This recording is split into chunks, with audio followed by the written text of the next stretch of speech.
They know the money is coming to go.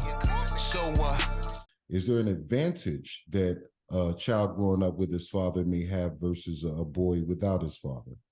Absolutely. I think that to a larger extent, I see the biggest thing that I see is that let me bring it back from a child's example. When you're a child, a lot of times a father will, if you bump your head or you fall off your bike or you scratch your knee or something like that, the mother naturally being nurturing is more of the person that's going to say, oh, let me put a Band-Aid on it.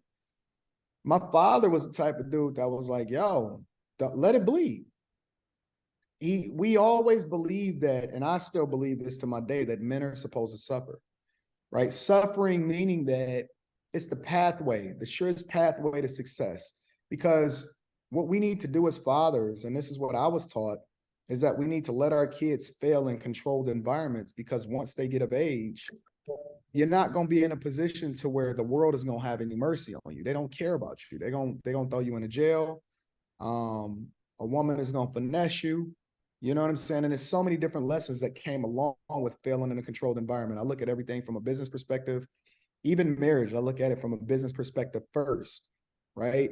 It allowed for me to be able to endure when everybody else was failing. When everything crashed in 2008, I went back into the trenches and I got stronger. You know what I'm saying? And so I think that the role of a father, especially in a man's life, it cannot be any more important. And not even from the fact that I need to see him every day, but I need to be able to see what an example of a man is supposed to be so that I can endure long enough to get to the results.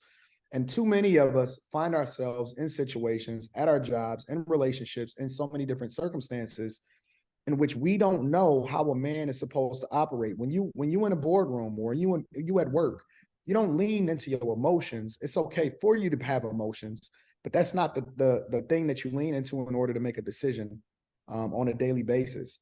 And so I don't even think that society today, largely because there are no men in the household, and it's largely been hijacked, in my opinion, from a feminist perspective, I don't even think that people even know what a man is supposed to look like anymore. And that's why they say it's toxic masculinity. There's nothing about masculinity that's toxic, not even one thing. It's so funny you say that, because I swear that's what I tell people. How could masculinity even be toxic when he's acting accordingly? Is femininity toxic? You know what I'm saying? Like, that don't even make sense. Like, toxic is toxic. You can't combine it and make it one definition. Each individual word means its own thing, and it's nothing toxic about masculinity, but the feminization of our society and men at large has now, alluded to the idea that there's something wrong with being a man. Stand on top like I'm King Kong. Paddle niggas like a ping pong. Run my block like I'm King Von.